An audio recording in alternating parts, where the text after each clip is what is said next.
ಅಶ್ವವೇಗ ನ್ಯೂಸ್ಗೆ ಸ್ವಾಗತ. ನಾನು ಪಲ್ಲವಿ ಭಟ್. ಎಸ್ಐಟಿ ಕಸ್ಟಡಿಯಲ್ಲಿ ಪಂಜರದ ಪಕ್ಷಿಯಾದ ಪ್ರಜ್ವಲ್. ಇದಕ್ಕೆ ಸಂಬಂಧಪಟ್ಟಂತೆ ಬ್ರೇಕಿಂಗ್ ಬರ್ತಾ ಇದೆ, ನೋಡ್ಕೊಂಡ್ ಬರೋಣ.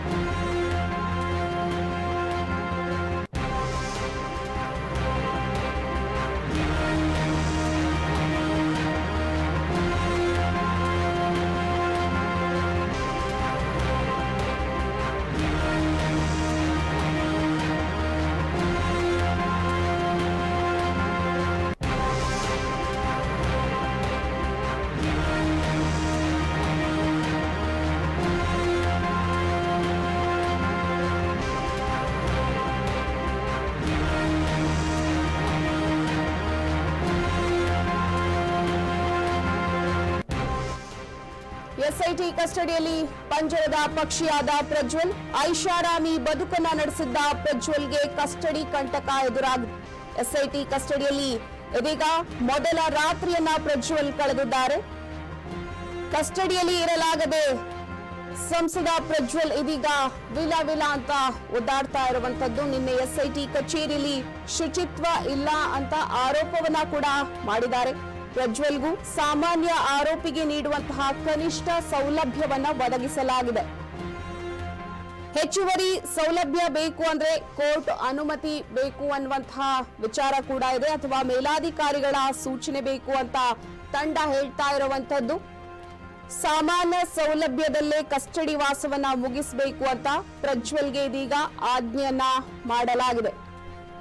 ಒಟ್ಟಾರೆ ಇದೀಗ ಸಂಸದ ಪ್ರಜ್ವಲ್ ರೇವಣ್ಣ ಎಸ್ಐಟಿಯ ವಶದಲ್ಲಿ ಇದ್ದಾರೆ.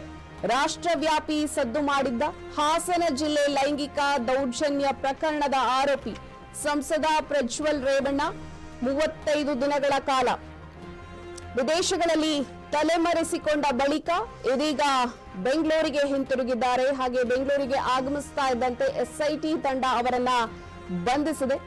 ಗುರುವಾರ ಮಧ್ಯಾಹ್ನ 4:10 ಜರ್ಮನಿಯ ಮ್ಯೂನಿಚ್ ವಿಮಾನ ನಿಲ್ದಾಣದಿಂದ ಲುಫ್ತಾನ್ಸಾ ಏರ್ಲೈನ್ಸ್ LH 764 ವಿಮಾನದಲ್ಲಿ ಹೊರಟ ಪ್ರಜ್ವಲ್ ತಡರಾತ್ರಿ 12:53 ಕೆಂಪೇಗೌಡ ವಿಮಾನ ನಿಲ್ದಾಣಕ್ಕೆ ಬಂದು ಇಳಿತಾರೆ. ಆ ಸಂದರ್ಭದಲ್ಲಿ ಎಸ್ಐಟಿ ಅಧಿಕಾರಿಗಳು ಅವರನ್ನ ಬಂಧಿಸುತ್ತಾರೆ. ಹಾಗೆಯೇ ಕೂಡಲೇ ಎಸ್ಐಟಿ ಅಧಿಕಾರಿಗಳು ಇಮಿಗ್ರೇಷನ್ ಅಧಿಕಾರಿಗಳ ಸಹಕಾರದೊಂದಿಗೆ ಪ್ರಜ್ವಲ್ ಅವರನ್ನ ಅವರ ವಶಕ್ಕೆ ಪಡಿತಾರೆ. ಎಸ್ಐಟಿಯ 8 ಪೊಲೀಸರ ತಂಡ ಸಂಜೆಯೇ KIAಗೆ ತಲುಪಿತ್ತು. ಈ ಪೈಕಿ 4 ಟರ್ಮಿನಲ್ 2 ಬೋರ್ಡಿಂಗ್ ಪಾಸ್ ಅನ್ನ ಪಡೆದು ಇಮಿಗ್ರೇಷನ್ ಅಧಿಕಾರಿಗಳನ್ನ ಭೇಟಿ ಮಾಡ್ತಾರೆ. ಪ್ರಜ್ವಲ್ ವಿರುದ್ಧ ದಾಖಲಾಗಿರುವ ಕೇಸ್ ಹಾಗೆ ಸಾಕ್ಷ್ಯಾಧಾರಕ್ಕೆ ಗಮನವನ್ನ ತರ್ತಾರೆ, ಅಧಿಕಾರಿಗಳ ಒಂದು ಗಮನಕ್ಕೆ ತರ್ತಾರೆ. ಈಗಾಗಲೇ ಹೊರಡಿಸಿರುವಂತಹ ಬ್ಲೂ ಕಾರ್ನರ್ ನೋಟಿಸ್, ಬಂಧನ ವಾರೆಂಟ್ ಅನ್ನ ಇಮಿಗ್ರೇಷನ್ ಅಧಿಕಾರಿಗಳು ಕೂಡ ಸಲ್ಲಿಸಿದ್ರು. ಹಾಗೇನೆ ಇದೀಗ ಎಸ್ಐಟಿ ಕಸ್ಟಡಿಯಲ್ಲಿ ಪಂಜರದ ಪಕ್ಷಿಯಾಗಿ ಪ್ರಜ್ವಲ್ ರೇವಣ್ಣ ಇರುವಂತಹದ್ದು. ಒಟ್ಟಾರೆ ಐಷಾರಾಮಿ ಬದುಕನ್ನ ನಡೆಸ್ತಾ ಇದ್ದ ಪ್ರಜ್ವಲ್ ರೇವಣ್ಣ ಅವರು ಇದೀಗ ಎಸ್ಐಟಿ ಅಧಿಕಾರಿಗಳ ತಂಡದಲ್ಲಿ ಅವರ ಜೊತೆಗಿದ್ದಾರೆ. ಎಸ್ಐಟಿ ಕಸ್ಟಡಿಯಲ್ಲಿ ಮೊದಲ ರಾತ್ರಿಯನ್ನ ಕೂಡ ಕಳೆದಿರುವಂತಹದ್ದು. ಹಾಗೇನೆ ಆ ಒಂದು ಜಾಗದಲ್ಲಿ ಅವರಿಗೆ ಇರೋದಿಕ್ಕೆ ಕಷ್ಟವಾಗ್ತಾ ಇದೆ ಅನ್ನುವಂತಹ ಆರೋಪವನ್ನ ಕೂಡ ಮಾಡ್ತಾ ಇರುವಂತದ್ದು. ನಿನ್ನೆ ಎಸ್ಐಟಿ ಕಚೇರಿಯಲ್ಲಿ ಶುಚಿತ್ವ ಇಲ್ಲ ಅನ್ನುವಂತಹ ಆರೋಪವನ್ನ ಕೂಡ ಸಂಸದ ಪ್ರಜ್ವಲ್ ರೇವಣ್ಣ ಅವರು ಮಾಡಿರ್ತಾರೆ. ಪ್ರಜ್ವಲ್ಗೂ ಕೂಡ ಒಂದು ಸಾಮಾನ್ಯ ಆರೋಪಿಗೆ ಏನೊಂದು ಸೌಲಭ್ಯವನ್ನ ಒದಗಿಸಲಾಗುತ್ತೆ, ಆ ಒಂದು ಸೌಲಭ್ಯವನ್ನ ಅಲ್ಲಿ ಕೊಟ್ಟಿರಲಾಗುತ್ತೆ. ಒಂದು ವೇಳೆ ಹೆಚ್ಚುವರಿ ಸೌಲಭ್ಯ ಬೇಕು ಅನ್ನುವಂಥದ್ದೇನಾದ್ರೂ ಇದ್ರೆ ಕೋರ್ಟ್ ಅನುಮತಿಯನ್ನ ಪಡಿಬೇಕಾಗತ್ತೆ. ಹಾಗೇನೆ ಕೋರ್ಟ್ ಏನಾದ್ರೂ ಅನುಮತಿಯನ್ನ ಕೊಟ್ರೆ ಸೌಲಭ್ಯದಲ್ಲಿ ಹೆಚ್ಚು ಕಮ್ಮಿ ಮಾಡುವಂತಹ ಸಾಧ್ಯತೆಗಳು ಕೂಡ ಇರುತ್ತವೆ. ಒಟ್ಟಾರೆ ಮೇಲಾಧಿಕಾರಿಗಳ ಸೂಚನೆಯ ಮೇರೆಗೆ ಈಗ ಇದೇ ರೀತಿಯಾಗಿ ಅಲ್ಪ ಪ್ರಮಾಣದ ಸೌಲಭ್ಯವನ್ನ ಸಂಸದ ಪ್ರಜ್ವಲ್ ರೇವಣ್ಣ ಅವರಿಗೆ ಒದಗಿಸಲಾಗಿದೆ. ಇದೀಗ ಸಾಮಾನ್ಯ ಸೌಲಭ್ಯದಲ್ಲೇ ಕಸ್ಟಡಿ ವಾಸವನ್ನ ಮುಗಿಸಬೇಕು ಅಂತ ಪ್ರಜ್ವಲ್ ಅವರಿಗೆ ತಂಡ ಒಂದು ಸೂಚನೆಯನ್ನ ಕೊಟ್ಟಿದೆ.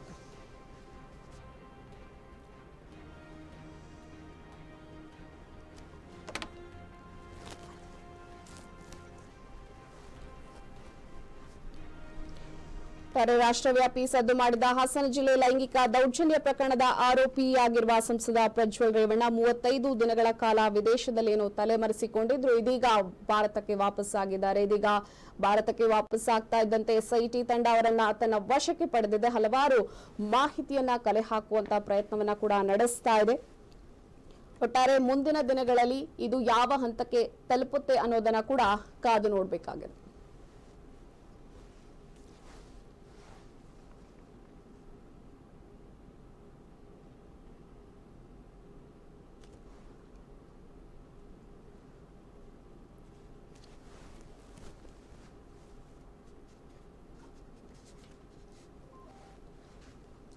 ಇದಕ್ಕೆ ಸಂಬಂಧಪಟ್ಟಂತೆ ಹೆಚ್ಚಿನ ಮಾಹಿತಿಯನ್ನು ಕೊಡೋದಕ್ಕೆ ನಮ್ಮ ಜೊತೆಗೆ ಸಂಪರ್ಕದಲ್ಲಿದ್ದಾರೆ ವಿವೇಕ್. ವಿವೇಕ್, ಏನೊಂದು ಎಸ್ಐಟಿ ಕಸ್ಟಡಿಯಲ್ಲಿ ಇದೀಗ ಸಂಸದ ಪ್ರಜ್ವಲ್ ರೇವಣ್ಣ ಇರುವಂತದ್ದು, ಹಾಗೇನೆ ಐಷಾರಾಮಿ ಬದುಕನ್ನ ಏನು ನಡೆಸ್ತಾ ಇದ್ರು, ಇದೀಗ ಕಸ್ಟಡಿಯಲ್ಲಿ ಇರುವಂತದ್ದು.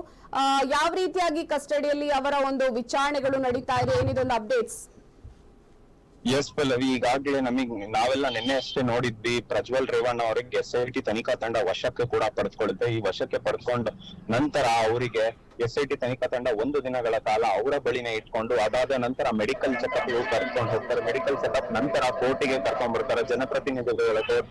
ಆ ಜನಪ್ರತಿನಿಧಿಗಳ ಕೋರ್ಟ್ ನಲ್ಲಿ ಮ್ಯಾಜಿಸ್ಟ್ರೇಟ್ ಅವರು ಕೂಡ ಆದೇಶವನ್ನು ಕೊಡ್ತಾರೆ. ಒಂದ್ ರೀತಿಯಾಗಿ ಜೂನ್ 6ರವರೆಗೂ ಸಹ ಪೊಲೀಸ್ ಕಸ್ಟಡಿಗೆ ಕೊಡಲಾಗುತ್ತೆ ಪ್ರಜ್ವಲ್ ರೇವಣ್ಣ ಅವರಿಗೆ. ಅಲ್ಲಿ ಪೊಲೀಸ್ ಕಸ್ಟಡಿಗೆ ಕೊಟ್ಟ ನಂತರ ನಿನ್ನೆ ಕೂಡ ಅಷ್ಟೇ ಒಂದು ದೊಡ್ಡ ಮಟ್ಟದಲ್ಲೇ ವಿಚಾರಣೆ ಕೂಡ ನಡೆಸ್ತಾರೆ. ಎಸ್ಐಟಿ ತನಿಖಾ ತಂಡ ಏನಿದೆ ವಿಚಾರಣೆ ಕೂಡ ನಡೆಸುತ್ತೆ. ನಿನ್ನೆ ರಾತ್ರಿ 10 ಗಂಟೆ ತನಕ ಕೂಡ, ಸರಿಸುಮಾರು 10 ಗಂಟೆ ತನಕ ಕೂಡ ವಿಚಾರಣೆ ನಡೆಸುತ್ತೆ. ಅಲ್ಲಿ ಯಾವುದೇ ರೀತಿಯ ವಿಚಾರಣೆಗೆ ಸ್ಪಂದಿಸೋದಿಲ್ಲ ಪ್ರಜ್ವಲ್ ರೇವಣ್ಣ ಅನ್ನೋ ಒಂದು ಮೂಲ ಮಾಹಿತಿಗಳು ತಿಳಿದು ಬರುತ್ತೆ. ಮತ್ತೆ ಇದಾದ ನಂತರ ಮತ್ತೆ ಇವತ್ತು ಬೆಳಗ್ಗೆ ಕೂಡ ಪ್ರಜ್ವಲ್ ರೇವಣ್ಣ ಅವರು ಎದ್ದ ನಂತರ ಕೂಡ ಇವತ್ತು ಕೂಡ ವಿಚಾರಣೆ ಆರಂಭಿಸಿದ್ದಾರೆ ಎಸ್ಐಟಿ ತನಿಖಾ ತಂಡ. ಒಂದ್ ರೀತಿಯಾಗಿ ಇದು ಕೂಡ ದೊಡ್ಡ ರೀತಿಯಲ್ಲೇ ವಿಚಾರಣೆ ನಡೀತಿದೆ ಅಂತಾನೆ ಹೇಳ್ಬೋದು. ಮತ್ತು ಬೇರೆ ಬೇರೆ ರೀತಿಯಲ್ಲಿ ವಿಚಾರಣೆ ಕೂಡ ನಡೆಸ್ತಿದ್ದಾರೆ ಎಸ್ಐಟಿ ತನಿಖಾ ತಂಡ. ಯಾಕಂದ್ರೆ ಒಂದೇ ರೀತಿಯಾದ ಉತ್ತರವನ್ನು ಸಹ ಪ್ರಜ್ವಲ್ ರೇವಣ್ಣ ಅವರು ನಿನ್ನೆ ಆಗಿರ್ಬೋದು ಇವತ್ತಾಗಿರ್ಬೋದು ಒಂದೇ ರೀತಿಯ ಉತ್ತರವನ್ನು ಸಹ ಕೊಡ್ತಿದ್ದಾರೆ. ಆ ಸಂತ್ರಸ್ತೆಯರು ನನಗ್ ಪರಿಚಯ ಇದ್ದಾರೆ, ಆದ್ರೆ ಅವರ ನನ್ನ ನಡುವೆ ಯಾವುದೇ ರೀತಿಯಾದ ಲೈಂಗಿಕ ಅತ್ಯಾಚಾರ ಕೂಡ ನಡೆದಿಲ್ಲ, ಇದೆಲ್ಲ ಇದೇ ರೀತಿಯಾದ ಸುಮ್ಮನೆ ಅಪಪ್ರಚಾರ ಮಾಡಿದ್ದಾರೆ, ಈ ರೀತಿಯಾಗಿ ಯಾವುದೇ ರೀತಿ ನಡೆದಿಲ್ಲ, ಆ ವಿಡಿಯೋದಲ್ಲಿರೋ ವ್ಯಕ್ತಿ ನಾನಲ್ಲ ಅನ್ನೋ ಒಂದು ಮಾತುಗಳನ್ನ ಸಹ ಪ್ರಜ್ವಲ್ ರೇವಣ್ಣ ಅವರು ಎಸ್ಐಟಿ ತನಿಖಾ ತಂಡಕ್ಕೆ ಹೇಳ್ತಾ ಇದ್ದಾರೆ. ಈ ನಿಟ್ಟಿನಲ್ಲಿ ನೋಡ್ತಾ ಹೋದ್ರೆ ಎಸ್ಐಟಿ ತನಿಖಾ ತಂಡ ಇನ್ನಷ್ಟು ಚುರುಕುಗೊಂಡು 5 ಆಯಾಮಗಳಲ್ಲಿ ಕೂಡ ಬೇರೆ ಬೇರೆ ರೀತಿ ತಂಡ ಕೂಡ ರಚನೆ ಮಾಡಿದೆ. ಈ ರೀತಿಯಾಗಿ ಅವರಿಗೆ ಪ್ರಶ್ನೆಗಳನ್ನ ಮಾಡ್ಬೇಕು ಮತ್ತು 34-35 ದಿನಗಳ ಕಾಲ ಪ್ರಜ್ವಲ್ ರೇವಣ್ಣ ಅವರು ಅಪ್ಸ್ಟ್ಯಾಂಡಿಂಗ್ ನಲ್ಲಿ ಕೂಡ ಇದ್ರು. ಈ ಅಪ್ಸ್ಟ್ಯಾಂಡಿಂಗ್ ಇದ್ದಂತ ಸಮಯದಲ್ಲೂ ಸಹ ಎಸ್ಐಟಿ ತನಿಖಾ ತಂಡ ಸಾಕಷ್ಟು ಪ್ರಶ್ನೆಗಳನ್ನು ಕೂಡ ಮಾಡ್ಕೊಂಡಿದೆ. ಯಾವ ರೀತಿಯಾಗಿ ಪ್ರಶ್ನೆಗಳು ಕೇಳಬೇಕು ಪ್ರಜ್ವಲ್ ರೇವಣ್ಣ ಅವರಿಗೆ, ಯಾವ ರೀತಿಯಾಗಿ ಉತ್ತರ ಪಡ್ಕೋಬೇಕು ಮತ್ತು ಅಷ್ಟೇ ಇನ್ನೊಂದು ಆಯಾಮದಲ್ಲೂ ಎಸ್ಐಟಿ ತನಿಖಾ ತಂಡ ಚುರುಕುಗೊಂಡಿದೆ ಅಂತಾನೆ ಹೇಳ್ಬೋದು. ಮೊದಲನೇ ಬಾರಿಗೆ ಒಂದ್ ರೀತಿಯಾಗಿ ಅವರ ವಿಡಿಯೋ, ಅವರಿಗೆ ಕೇಳುವ ಕ್ವಶನ್ಸ್ ಕೇಳುವ ಸಂದರ್ಭದಲ್ಲೂ ಸಹ ವಿಡಿಯೋನ ಮಾಡ್ಕೊಂಡು ಮತ್ತೊಮ್ಮೆ ಬಂದು ಅದೇ ತಿರುಗಿ ಅದೇ ಕ್ವಶನ್ಸ್ ಅನ್ನ ಕೇಳಿ ಅದೇ ರೀತಿಯ ಉತ್ತರವನ್ನು ಪ್ರಜ್ವಲ್ ರೇವಣ್ಣ ಅವರು ಕೊಡ್ತಾರ, ಬೇರೆ ಉತ್ತರವನ್ನು ಕೊಡ್ತಾರ ಅನ್ನೋ ಒಂದು ಈ ಮಾತುಗಳನ್ನು ಸಹ ಕೇಳಿ ಬರ್ತಿದೆ ಎಸ್ಐಟಿ ತನಿಖಾ ತಂಡದಿಂದ ಅಂತಾನೆ ಹೇಳ್ಬೋದು ಪಲ್ಲವಿ. ಮತ್ತೊಂದು ಕಡೆ ಅವರೊಂದು ಆರೋಪವನ್ನ ಮಾಡ್ತಾ ಇರುವಂತದ್ದು ಶುಚಿತ್ವ ಇಲ್ಲ ಅನ್ನುವಂತಹ ಆರೋಪ, ಇದರ ಜೊತೆಗೆ ಅಲ್ಲಿರುವಂತಹ ಸೌಲಭ್ಯ ತೀರಾ ಕಡಿಮೆ ಇದೆ ಅನ್ನುವಂತಹ ಆರೋಪ ಮಾಡ್ತಾ ಇರುವಂತದ್ದು. ಹಾಗಾಗಿ ಕೋರ್ಟ್ ಒಂದು ವೇಳೆ ಸೌಲಭ್ಯ ಜಾಸ್ತಿ ಬೇಕು ಅನ್ನುವಂಥದ್ದು ಏನಾದ್ರಿದ್ರೆ ಕೋರ್ಟ್ನ ಪರ್ಮಿಷನ್ ಬೇಕು ಅನ್ನುವಂಥದ್ದಿದೆ. ಹಾಗಾಗಿ ಕೋರ್ಟ್ ಯಾವ ರೀತಿಯಾಗಿ ಇದನ್ನ ತೆಗೆದುಕೊಳ್ಳುತ್ತೆ ಮತ್ತು ಇವರು ಯಾವ ರೀತಿಯಾಗಿ ಕೋರ್ಟ್ ಒಂದು ರಿಕ್ವೆಸ್ಟ್ ಅನ್ನು ಮಾಡುವಂತಹ ಸಾಧ್ಯತೆ ಇದೆ ಅಂತ? ಎಸ್ ಪಲ್ಲವಿ, ನಿನ್ನೆ ಅಷ್ಟೇ ಅವರ ವಕೀಲರಾದಂತ ಅರುಣ್ ಅವರು ಸಹ ಒಂದ್ ರೀತಿ ಅದು ಮನವಿನೇ ಕೇಳ್ಕೊಂಡಿದ್ರು ಕೋರ್ಟ್ ನಲ್ಲಿ, ಜನಪ್ರತಿನಿಧಿಗಳ ಕೋರ್ಟ್ ನಲ್ಲಿ. ಅವ್ರಿಗೆ ಏನು ಕಸ್ಟಡಿಗೆ ಕೊಟ್ಟರು ಜೂನ್ 6ರ ತನಕ, ಆ ಸಮಯದಲ್ಲೂ ಸಹ ಅರುಣ್ ಅವರು ಮೇನ್ ಪಾಯಿಂಟ್ಸ್ ಎತ್ತಿ ಹೇಳುವಂತದ್ದು ಏನಂದ್ರೆ ಅವ್ರಿಗೆ ಮನೆ ಊಟನೇ ಆಗ್ಬೇಕಾಗಿದೆ, ಮನೆಯಿಂದಾನೇ ಊಟ ಹೋಗ್ಬೇಕಾಗಿದೆ ಅಂತ ಈ ರೀತಿಯಾದ ಮಾತುಗಳನ್ನು ಸಹ ಜಡ್ಜ್ ಮುಂದೆ ಕೂಡ ಹೇಳಿದ್ರು ಅವರ ವಕೀಲರಾದಂತ ಅರುಣ್ ಅವರು ಕೂಡ. ಮತ್ತೆ ಇವತ್ತು ಕೂಡ ಅಷ್ಟೇ, ನನಗೆ ಮಲಗೋದಕ್ಕೆ ಸೌಕರ್ಯ ಸರಿಯಾಗಿಲ್ಲ, ನನಗೆ ಯಾವುದೇ ರೀತಿಯಾಗಿ ಇಲ್ಲಿ ಸರಿಯಾದ ನೋಡ್ಕೊಳ್ತಿಲ್ಲ, ನನಗೆ ಊಟ ಕೂಡ ಸರಿ ಆಗ್ತಿಲ್ಲ ಅನ್ನೋ ಒಂದು ದೊಡ್ಡ ಮಟ್ಟದ ಆರೋಪವನ್ನ ಪ್ರಜ್ವಲ್ ರೇವಣ್ಣ ಅವರು ಕೂಡ ಮಾಡ್ತಿದ್ದಾರೆ. ಈ ಹಿಂದೆ ನೋಡೋದಾದ್ರೆ ಅವರು ಹಾಲಿ ಸಂಸದರು ಕೂಡ ಆಗಿದ್ರು. ಮತ್ತೆ ಈ ಸಂಸದರಾದಂತವ್ರು ಬೈ ಬರ್ತ್ ಒಂದ್ ರೀತಿಯಾಗಿ ಗೋಲ್ಡನ್ ಸ್ಪೂನ್ ಅಂತಾನೆ ಹೇಳ್ಬೋದು ಪ್ರಜ್ವಲ್ ರೇವಣ್ಣ ಅವರು. ಈ ರೀತಿಯಾಗಿ ಲಕ್ಸುರಿಯಸ್ ಲೈಫ್ ಅನ್ನ ಲೀಡ್ ಮಾಡೋಂತವ್ರು ಪ್ರಜ್ವಲ್ ರೇವಣ್ಣ ಅವರು. ಈಗ ಅವರಿಗೆ ಒಂದು ರೀತಿಯಾಗಿ ತೊಂದರೆನೆ ಆಗ್ತಿದೆ ಅಲ್ಲಿ ಎಸ್ಐಟಿ ತನಿಖಾ ತಂಡದ ಜೊತೆ ಮುಂದುವರ್ಸೋದಕ್ಕೆ ಅಂತಾನೆ ಹೇಳ್ಬೋದು.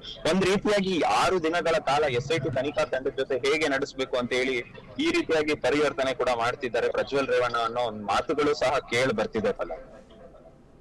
ಓಕೆ, ಧನ್ಯವಾದ ನಿಮ್ಮೆಲ್ಲ ಮಾಹಿತಿಗಾಗಿ ವಿವೇಕ್.